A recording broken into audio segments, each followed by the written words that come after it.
우리는 지난 주간에 여호수아서 6장에서부터 12장의 말씀을 함께 읽어왔습니다.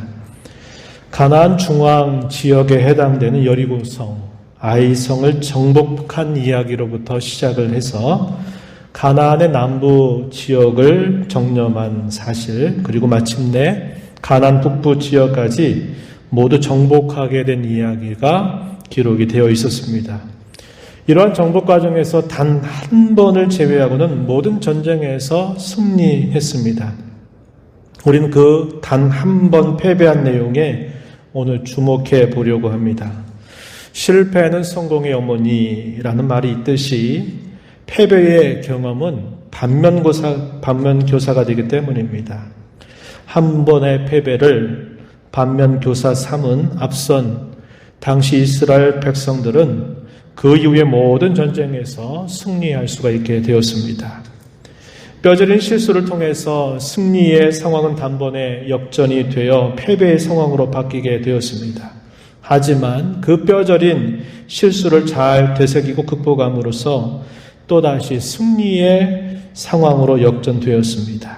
이러한 상황의 역전은 오늘 저와 여러분이 살아가는 이 코로나 현실 속에서도 매우 비슷해 보입니다. 당시 여호수아와 이스라엘 백성들은 지금 살아가는 우리의 신앙의 선배들입니다. 그들이 걸어갔던 좋은 길을 오늘 우리도 함께 걸어가야 하겠습니다. 그래서 오늘 말씀을 바탕으로 설교의 제목을 상황의 역전이라는 말씀으로 정했습니다. 오늘 말씀을 잘 새겨서 오늘을 살아가는 저와 여러분이 어떻게 살아야 할지를 깨닫고 다시 한번 고민하고 주님의 은혜를 구하면서 힘써 가기를 진심으로 바랍니다. 이 시간 성령 하나님의 조명과 감화하심을 구합니다. 먼저 우리가 살펴보는 내용을 크게 구별을 해본다면 이 상황의 역전에 대한 부분들을 우리가 여호수아서에 있는 이 말씀들을 쭉 이야기로 엮어서 한번 살펴보도록 하겠습니다. 그리고 그런 이야기를 살펴보면서 오늘 하나님께서 우리에게 무엇을 요구하는지 그 말씀을 함께 적용해 보면서 말씀을 마무리하도록 하겠습니다. 먼저 이 상황의 역전에 대한 이야기, 이것은 우리가 읽어왔던 성경 부분들을 살펴보면서 한번 짚어보도록 하겠습니다. 우린 지난 주일에 살펴봤습니다. 여리고성을 정복하는 이야기에 대해서 간략하게 한번 살펴보았는데 이 이야기는 상당히 긴 장을 걸쳐서 설명이 되고 있어요. 여호수아서 2장에서부터 6장까지 내용이 기록됩니다. 이 긴 이야기를 두 가지로 정리해 보면 좋을 것 같습니다. 하나는 뭐냐면 하나님께서 그 백성들에게 어떻게 행해 주셨는가 하는 부분이고, 또 하나는 하나님이 당시 이스라엘 백성들에게 무엇을 요구하셨는가 하는 부분입니다. 이렇게 정리해 볼 수 있겠다 싶어요. 첫 번째는 하나님께서 그들에게 행해 주신 일들에 대해서 함께 먼저 생각해 봅니다. 하나님께서 이 여리고성을 정탐하기 전에 정탐꾼들을 파송하십니다. 이 파송한 이 사실을 통해서 하나님은 이스라엘 백성들 전체에게 하나님께서 약속하신 이 내용이 아주 확고한 사실이구나 하는 것을 그들에게 깨우쳐 주면서 그들의 신앙을 더욱 북돋아 주시고 그들의 마음을 더욱 용기백배하게 해 주셨습니다. 이것이 여호수아서 2장에 기록된 말씀이에요. 그런 다음에 하나님께서는 이제 요단 동편에서 요단 서편으로 가기 위해 요단강을 건너가게 해주시는데 이 요단을 건너가는 이 과정도 매우 기적적인 일들을 하나님이 행해 주시게 됩니다. 그 옛날 40년 전에 이스라엘 백성들이 홍해를 마른 땅으로 건너게 되었던 것처럼 하나님은 이 요단, 범람하고 있는 이 요단강을 마른 땅으로 건너가게 해주십니다. 그리고 건넌 그 자리, 길갈이라고 하는 곳에 하나님이 12 돌로 기념비를 세우게 하십니다. 이것이 3장, 4장에 기록되어 있는 내용이에요. 그 후에 하나님께서 어떻게 하시느냐, 이 여리고성 앞으로 나아가게 하신 다음에 이 여리고성 앞두고서 그들로 하여금 할례를 행하게 하시고, 그리고 때마침 맞는 6월절이라고 하는 명절을 지키게 하시면서 그들의 신앙을 다시 한번 점검해 주시게 됩니다. 그리고서는 이제 진군에 가려고 하는 이스라엘 백성들 앞에 여호와의 군대 대장을 보내주셔서 하나님의 약속을 그들에게 기억나게 해 주시는 겁니다. 이것이 여호수아서 5장에 기록되어 그리고 난 다음에 마침내 여리고 성을 손쉽게 점령하게 되는 내용이 6장에 기록이 되고 있다는 겁니다. 이런 과정에서 하나님께서 행하시는 그 일들을 통해서 이런 것을 우리에게 보여줘요. 한편으로는 이방 민족들, 대적 나라들에 대해서는 그들을 더욱더 두렵게 하시는 겁니다. 두렵게 하시고 또 한편으로 하나님의 백성들은 하나님께서 그들의 연약한 신앙을 더욱더 강화시켜주고 그들을 더 용기백배하게 해주시는 일을 하나님이 행해 주신다고 하는 겁니다. 이러한 이야기는 우리가 지난 주일에도 살펴봤던 것처럼 이방 여인이었던 라합의 고백을 통해서도 확인이 되었고 여리고성을 정탐했던 정탐꾼들의 보고를 통해서도 이 내용은 확증이 됐습니다. 여호수아서 2장 9절로 11절 그리고 2장 24절 우리가 지난 주간에 살펴봤던 이야기입니다. 그리고 5장 1절 가서 보면요. 여호수아서 5장 1절 가서 보면은 이런 말씀이 주어져요. 요단 서편의 아모리 사람의 모든 왕들과 해변의 가나안 사람의 모든 왕들이 여호와께서 요단물을 이스라엘 자손들 앞에서 말리시고 우리를 건너게 하셨음을 듣고 마음이 녹았고 이스라엘 자손들 때문에 정신을 잃었더라. 옛적에 하나님께서 애굽에게서 나오게 하신 일, 그리고 홍해를 건너게 하신 일, 요단 동편 쪽에 있는 강대한 두 나라, 아모리 족속의 이 두 나라를 그들이 진멸했다고 하는 소식을 듣고서도 그들의 마음이 녹아 있었는데 그들이 요단강을 건너가는데 그 땅을 마치 그 옛날 홍해를 마른 땅으로 건너게 하는 것처럼 건넜다고 하는 소식이 퍼지면서 이 주변에 있는 나라들은 더 큰 두려움을 갖게 되었다고 이야기해주고 있습니다. 반면에 이스라엘 백성들을 하나님이 강하게 해주셨어요. 우리가 정탐꾼들의 보고를 통해서도 확인한 내용이죠. 또 여호수아서 4장 23절 24절 보면은 이런 말씀을 또 건네주셨어요. 너희 하나님 여호와께서 요단물을 너희 앞에서 마르게 하사 너희를 건너게 하신 것이 너희 하나님 여호와께서 우리 앞에 홍해를 말리시고 우리를 건너게 하심과 같았나니 이는 땅의 모든 백성에게 여호와의 손이 강하신 것을 알게 하며 너희가 너희 하나님 여호와를 항상 경외하게 하려 하심이라 이렇게 말합니다. 땅의 모든 백성들에게 하나님은 참으로 강하고 두려우신 분이다 하는 것을 보여주고 이스라엘 백성들로 하여금 그들에게는 하나님을 더욱 경외하게 하실 목적을 두고 하나님이 이런 기적을 행해 주셨다고 설명해 주고 있습니다. 이것이 이 여리고성을 점령해 가는 과정 속에서 하나님이 차곡차곡 그들에게 행해 주신 일들이에요. 그러면서 하나님이 그 백성들에게 요구하셨던 내용이 어떤 내용들이냐? 그 내용은 두 가지 정도로 표현해 볼 수 있어요. 하나는 뭐냐면 그들로 하여금 성결하고 거룩하라고 하는 요구입니다. 여호수아서 3장 5절 말씀에 보면은 이런 말씀을 건네주십니다. 여호수아가 또 백성에게 이르되 너희는 자신을 성결하게 하라. 여호와께서 내일 너희 가운데 기이한 일들을 행하시리라. 이렇게 말하고 있습니다. 요단강을 건너기 바로 전에 하나님께서 백성들에게 건네주신 말씀이 너희 자신을 성결하게 하라는 겁니다. 하나님의 기적 같은 일들을 너희에게 보여줄 테니 너희 자신을 성결하게 해라. 이런 말씀을 주셔요. 그리고 이제 여리고성을 바로 눈앞에 앞두고 있을 때 그들이 진군해 가는 과정에서 여호와의 군대 대장이 나타나서 여호수아에게 하셨던 말씀이 있어요. 여호수아서 5장 15절에 보면은 여호와의 군대대장이 여호수아에게 이르되 내 발에서 신을 벗으라 내가 선 것은 거룩하니라 하니 여호수아가 그대로 행하니라. 내가 선 곳은 거룩하다. 그러니 너의 발에서 신을 벗어라. 이런 명령을 내려주시게 됩니다. 이것은 무엇이냐? 하나님께서 그 죄악되고 더러워진 땅을 하나님께서 정결하게 하시고 거룩하게 하시겠다라는 것을 그들에게 기억나게 하시면서 여호수아에게 신을 벗으라. 이러한 명령을 내려주신 것입니다. 그래서 하나님이 그 백성들에게 요구하시는 것은 간단해요. 이겁니다. 너희 자신을 깨끗하게 해라. 너희 자신을 성결하게 해라. 이런 요구를 하나님이 말씀하시고 다른 모든 일들은 하나님께서 그 모든 일들을 다 행하시면서 준비하게 하셨다는 겁니다. 또 한 가지 요구하신 게 있어요. 그게 뭐냐면 순종입니다. 좀 특별한 순종이에요. 예사롭지 않은 순종을 하나 요구하셨습니다. 이것은 하나님이 하신 약속을 믿는 신앙에서 나오는 순종을 말합니다. 여리고성을 돌면서 반드시 너희가 지켜야 될 규칙이 있다. 이런 말씀을 건네주세요.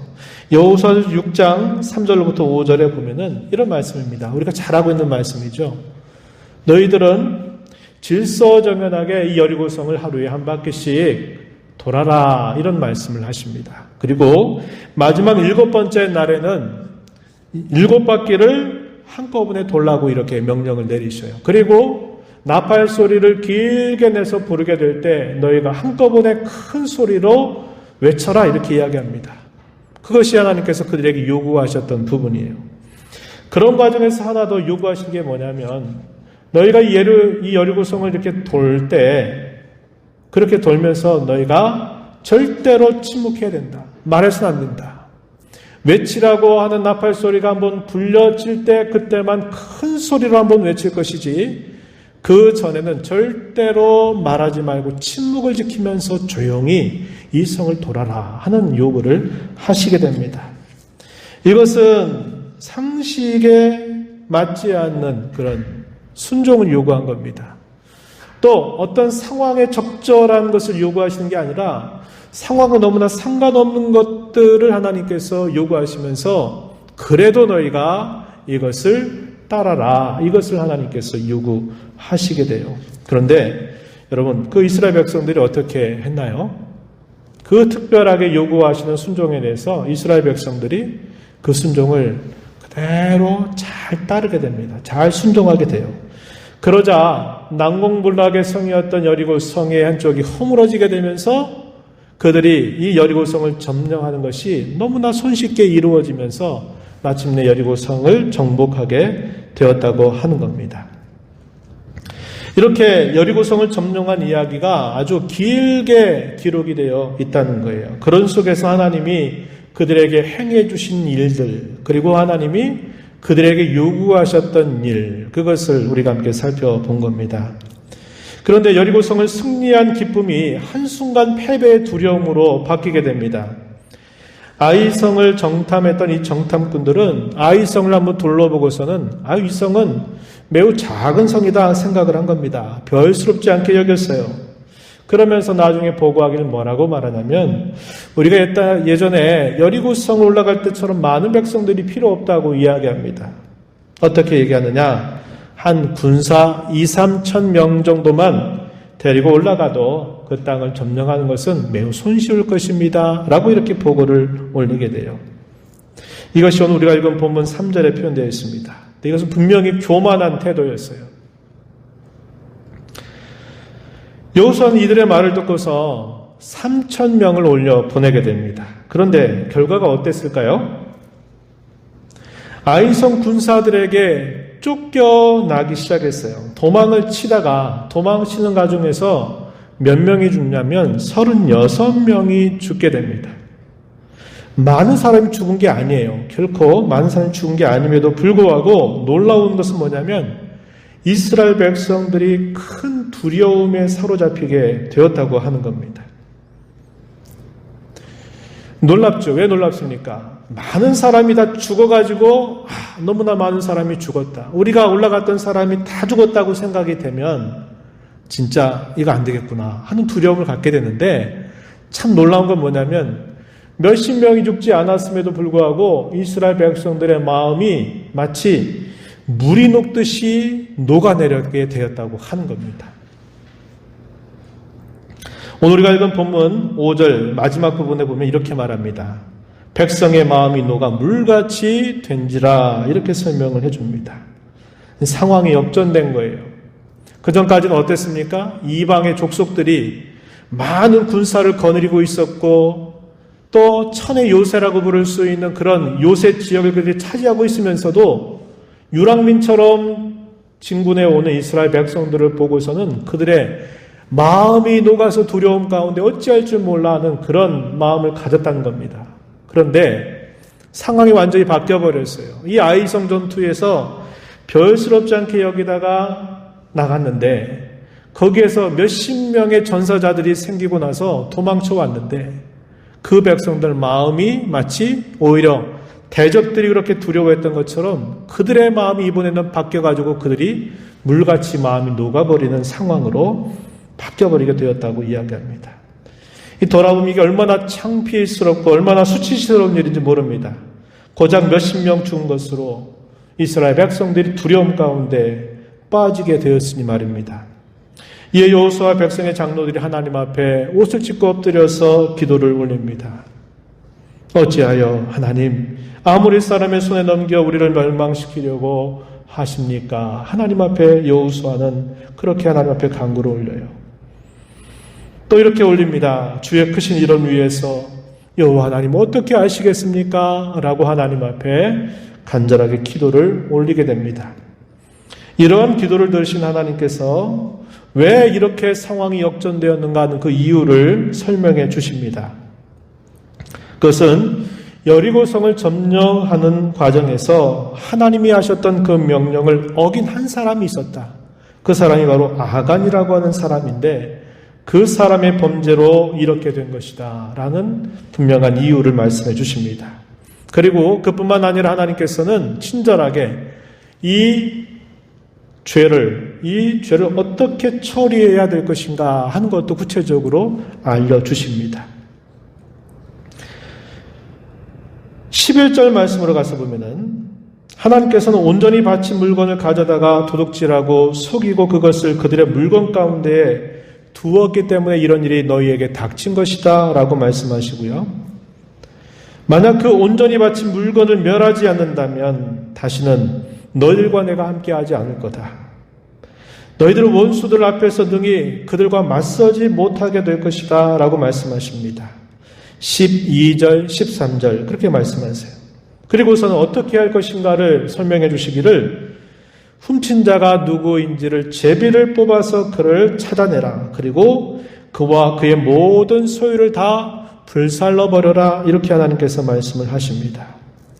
이렇게 말씀하시는 이유는 뭐냐? 13절에 보면은 백성을 거룩하게 하라고 하시는 명령 때문임을 가르쳐주고 있는 겁니다.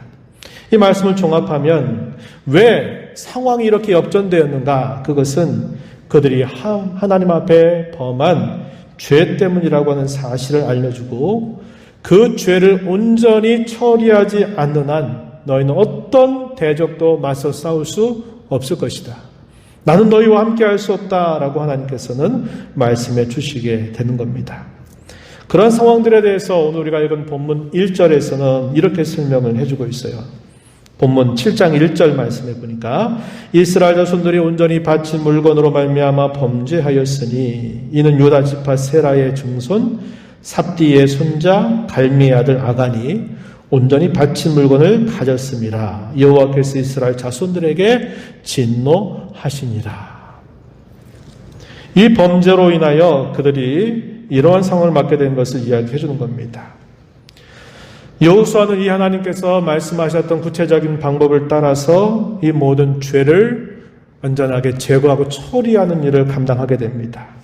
그래서 하나님은 또다시 그들의 상황을 다시 역전시켜 주시게 됩니다.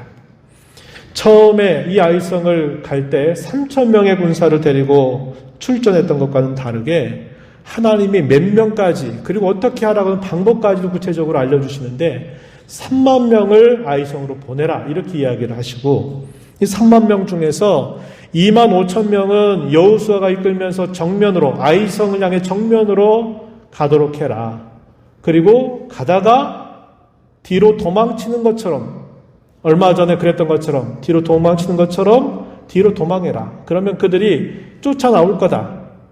그렇게 이야기하시는 겁니다. 그리고 5천 명이 되는 이 군사들은 아이성 뒤편에 배치해서 복병으로 배치하라고 이야기하시는 겁니다. 그래서 이 2만 5천 명의 군사들이 앞으로 가다가 뒤로 도망쳤을 때 그 아이성의 군사들이 옳거니 너희가 이번에도 무서워 도망가고 있구나 이렇게 여기고 따라올게 될 때 뒤에서 복병이 일어나서 5천 명이 그 아이성을 들어가서 불살르라고 하는 구체적인 전술까지 하나님이 알려주시면서 마침내 이 아이성을 함락하게 되는 전과를 올리게 된 것입니다. 오늘 이 이야기를 통해서 우리가 깨닫는 교훈이 분명히 있어요. 그것을 함께 생각을 해보겠습니다. 하나님의 말씀에 대한 우리의 확고한 신앙 고백은 오직 성경만이 우리의 신앙과 삶의 유일한 규칙이라고 하는 점입니다. 소일분답 제3번째 문답이 우리에게 가르치는 바가 바로 이겁니다. 성경이 우리에게 가르치는 내용은 무엇이냐? 하나님이 누구이신가를 믿으라는 거예요. 어떻게 믿을 것에 대해서 가르쳐준다. 또 하나는 하나님께서 자기 백성들에게 무엇을 요구하시는 것에 대한 것이다. 그래서 한편으로는 하나님 어떤 분으로 우리가 신앙, 믿느냐 하는 것과 하나님이 자기 백성들에게 무엇을 요구하시는 거냐, 어떻게 살아야 될까를 성경은 우리에게 가르쳐준다. 이렇게 정리해 줍니다. 오늘 이러한 구조에 따라서 우리는 하나님 어떤 분으로 알고 믿어야 할까요? 두 가지를 말씀드리고 싶어요. 하나는 하나님은 말씀하신 대로 하나님은 약속하신 대로 반드시 이루신 분이라고 하는 사실입니다. 이것은 언제나 확고부동한 사실이에요. 우리가 살펴봤던 이 여호수아의 이야기를 통해서도 이 사실은 아주 분명하게 보여지고 있어요. 하나님은 신실하신 분입니다. 약속에 변함이 없으신 분이라고 하는 것을 우리는 여전히 오늘도 배우고 그런 하나님으로 믿고 섬겨야겠다는 겁니다. 두 번째는 하나님은 자기 백성들에게 있어서는 그들의 신앙을 더 강하도록 항상 이끌어주시는 반면에 이방 백성, 특히도 대적자들에 대해서는 그들을 두렵게 하시는 분이시다라는 사실을 우리는 발견하게 됩니다. 하나님은 그러한 두려움을 주실 때 두 가지의 반응이 나타나죠. 우리가 앞에 봤던 것처럼 라합과 기브온 사람들 같은 경우에는 어떻게 하느냐? 그들은 그 두려움 때문에 겸손해져요. 우리가 저들과 함께하는 하나님과 더불어 대적했다가는 우리는 죽고 만다. 끝장이다라고 생각하고서는 그 하나님께 대한 두려움, 이스라엘 백성들에 대한 두려움을 가지고 그들의 마음이 겸손히 낮아집니다. 겸비해져요. 그래서 라합 같은 경우도 목숨을 걸고 정탐꾼들을 지켜주죠.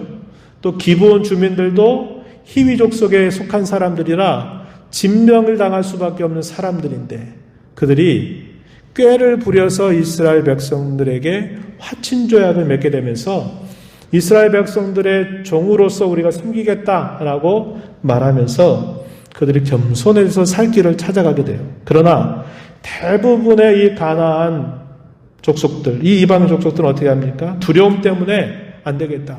야, 힘을 모아야 돼. 그래가지고 주변에 있는 이방 다른 나라들과 동맹을 맺어가지고 이스라엘을 대항해 보는 겁니다. 근데 그 싸움의 결과는 어떻게 될까요? 패망입니다. 패망. 왜? 하나님이 그들과 함께 하시니까. 아무리 그들이 두려운 마음을 가지고 사람들을 모아도 숫자적인 싸움이 아니라 싸워봤자마자 그들은 결국 다 하나님의 백성들에게 패하게 되는 결과를 맞게 된 것입니다.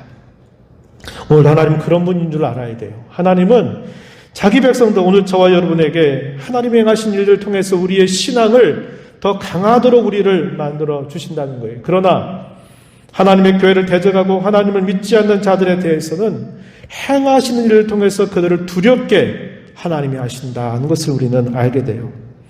그럼 하나님께서 자기 백성들에게 요구하시는 삶은 무엇인가 하는 부분입니다. 이것도 두 가지로 정리해 봅니다. 하나는 뭐냐면 하나님은 자기 백성들에게 성결과 거룩함을 요구하고 계시다는 사실입니다. 오늘 저희 옆에 살펴본 바와 같이 하나님은 상황을 역전시켜서 승리하게 하시기도 하고 재역전시켜서 패배하게 하시기도 하시고 또다시 그것을 역전시켜서 승리하게 하시기도 하십니다. 이것이 여리고성, 아이성 이 전투를 통해서 우리가 확인한 내용이에요. 이 승패, 이기고 짐을 계속적으로 역전하는 경험을 하게 하는 중요한 기준선이 무엇인가? 성경 우리에게 말해주기를 하나님 앞에서 성결과 거룩함이라는 것을 분명하게 보여줍니다. 너희는 이렇게만 해라. 그러면 내가 너희를 위해서 다 싸우고 내가 너희에게 약속한 것을 다 이루어 주겠다라고 하나님은 말씀하시고 행하시는 분임을 보여주었어요. 그러면 두 번째 하나님 뭘 요구하실까요? 또 하나는 이겁니다. 하나님 백성들인 저와 여러분에게는 두 가지 싸움이 있다는 거예요. 하나는 외적인 싸움이에요. 눈에 보이는 싸움이라는 겁니다. 그런데 또 하나의 싸움이 있다. 그것은 내적인 싸움이라는 거예요. 내적인 싸움. 당시 이스라엘 백성들은 외적으로 가나안 족속들과 싸워야만 했습니다. 하지만 내적으로 그들 자신들 안에 있는 죄와 싸워야만 했다는 거예요. 그런데 더 중요한 게 뭐냐? 외적인 싸움보다도 내적인 싸움이 더 중요하다는 것을 하나님은 분명하게 보여주세요. 그게 뭐냐? 우리들 안에 있는 죄라고 하는 것과의 싸움을 더 하나님은 귀하게 보고 계시다고 하는 겁니다. 이런 죄와의 싸움에서 우리가 져서 우리가 범죄하게 될 때 또 하나 우리에게 길을 하나 주시는 거죠. 어떤 길을 주십니까? 그 죄를 바르게 처리하는 길을 우리에게 알려주시는 겁니다. 그게 뭐냐면 참되고 진실한 회개를 통해서 이 죄를 제거하는 길을 하나님 우리에게 보여주신다고 하는 겁니다. 이제 말씀을 맺겠습니다. 저와 여러분은 2020년 새해를 시작한 지 얼마 되지 않아서 코로나라는 전혀 예기치 못했던 상황을 겪으면서 정말 낯선 길을 걸어왔습니다. 코로나는 잦아드는가 싶으면 우리의 방심과 함께 또다시 대유행을 가져다 주었고 또 절제하면서 조심하면서 조금 더 상황이 좋아지면서 이제는 진정되는가 싶어 조금 우리의 마음이 풀려지기 시작하거나 느슨해지면 또다시 대유행을 가져다 주고 있습니다. 우리는 이런 상황의 역전을 계속 경험하고 있습니다. 우리는 지금 코로나 3차 대유행을 겪으면서 최대의 위기 상황을 맞고 있습니다. 우리 모두 언제 끝날지 모르는 이런 현실에 오랜 피로감에 젖어 있는지 모르겠어요. 하지만 우리가 극복하기를 멈추는 순간 우리는 더 이상 회복할 수 없을 정도의 쓰라린 상처와 아픔을 겪게 될지도 모릅니다. 지금 우리 모두에게 필요한 것은 인내와 극기입니다. 그리고 뒤로 물러서지 않는 마음입니다. 누군가가 말했듯이 정말 우리를 두렵게 하는 것은 우리를 두렵게 하는 상황 자체가 아니라 그 상황을 두려워해서 아무것도 하지 않는 것일지 모릅니다. 우리의 신앙세계도 마찬가지입니다. 우리는 신앙적인 무력감, 이 신앙적인 회의감에 빠져들지 않도록 우리 자신을 잘 다져가야만 합니다. 오늘 전 여러분에게 두 가지를 제시하면서 말씀을 맺도록 합니다. 하나는 뭐냐면 우리의 신앙은 인내를 단련해야 한다는 거예요. 우리 앞선 신앙의 선배들은 자신들에게 주어진 과업을 이루기 위해서 참으로 오랜 인내의 싸움을 계속 했었다는 것을 우리는 기억해야 합니다. 여호수아 이스라엘 백성들이 수행했던 이 가나안 정복 전쟁은 약 7년 정도 동안 계속되었던 전쟁이었습니다. 한 번 싸워서 모든 걸 다 한꺼번에 다 취한 것이 아니고 7년이라고 하는 긴 시간 동안 때로는 힘들고 때로는 지루한 시간을 보내면서 이 전쟁을 수행했다고 하는 것을 기억해야만 돼요. 우리는 아직 1년이 되지 않은 이 감염병과 싸우면서 너무 쉽게 지쳐 있는지 몰라요. 아이고 안 되겠다, 못하겠다 라고 주저앉아 있는지 몰라요. 이런 1년 가까운 시간들을 이 감염병과 싸워 보내면서 우리의 신앙의 모습은 많은 변화를 겪게 됐고, 이런 일로 인해서 우리 신앙이 많이 약해지기도 했고 해지기도 했고 무력감에 들지도 않았나 하는 생각이 듭니다. 우린 다시 우리의 신앙을 다지고 인내를 단련해야만 합니다. 우리가 가는 이 신앙의 경주는 단거리가 아니라고 우리가 잘 알고 있잖아요. 우리가 이런 어려움들을 겪는 것 때문에 우리가 무력감에 빠지지 않도록, 우리 신앙이 해지지 않도록 우리의 마음을 다시 다잡는 자세를 가져야 되고, 특별히 신앙에 있어서 진짜 신앙은 끝까지 가는 신앙이다, 끝까지 인내하는 신앙이다라는 것을 우리가 꼭 기억해야만 하겠다는 겁니다. 우리 예수님께서 그런 말씀하신 바 있죠. 말세에 내가 믿는 자의 믿음을 보겠느냐라는 말씀을 하신 적이 있었어요. 그게 뭐냐면, 우리가 흐르는 시간 속에서 많은 일들을 겪으면서 우리가 그런 일 때문에 피로감해졌고 우리의 신앙이 해이해지고 무기력해져서 아이고 될 대로 되라 모르겠다, 아이고 안 되겠다, 못하겠다, 이렇게 주저하는 일이 많이 있게 될 것을 주님이 내다보시면서 주님은 저와 여러분에게 너희의 인내로 구원을 받는다, 내가 믿는 자의 인내를 볼 수 있겠느냐라고 주님은 우리에게 말씀하고 있다는 겁니다. 여러분, 해이해지지 마십시다. 다시 단련해야만 됩니다. 그리고 우리 앞서 신앙의 선배들이 그냥 한두 번 해가지고 승리를 일궈낸 게 아니라 그 승리를 일궈내는 오랜 시간의 인내가 반드시 있었다는 걸 기억하면서 이 어려움의 때에 낙심하지 말고 우리의 마음을 다잡는 자세를 가져야겠다는 겁니다. 마지막 두 번째는 성결과 거룩함, 죄와의 싸움과 죄의 처리를 우리 무엇보다도 힘쓰는 삶을 살자고 하는 겁니다. 우리 그리스도인의 힘은 하나님이 함께 하심으로 주어집니다. 하나님의 능력 주심으로 우리는 강해집니다. 하나님께서 우리와 함께 하시려면 우리에게 반드시 요구되는 게 있어요. 그게 뭐냐? 성결과 거룩함입니다. 이것에서 우리가 벗어나서 우리가 죄를 범하고 죄를 지었을 때는 이 죄로부터 온전하게 돌아서는 자세를 힘써야만 한다고 하는 겁니다. 이것이 바로 오늘 우리가 본문을 통해서 확인하게 되는 아주 선명한 진리라는 것을 마음에 생각하면서 죄와의 싸움을 우리가 다시 한번 힘써 시작해야 되겠고, 그런 죄를 범하게 될 때마다 참되고 진실한 회개, 그리고 그 회개에 합당한 열매를 통해서 이 어려움의 때를 잘 승리하며 나아가는 저와 여러분이 되기를 진심으로 바랍니다. 하나님 아버지, 오늘 저희들을 불러주셔서 오늘도 말씀 앞에 저희들을 세워주심을 감사드립니다. 저희들의 마음과 생각을 늘 주장하여 주셔서 여러 어려움들로 인하여 쉽게 낙심하고 또 좌절하고 회의감과 무력감에 빠지지 않도록 저희들의 마음을 굳세게 하여 주시기를 원합니다.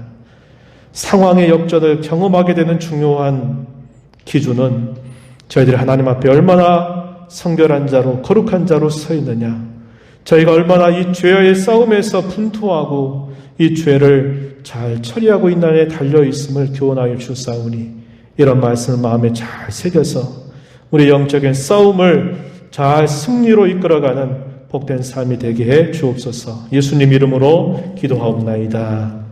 아멘.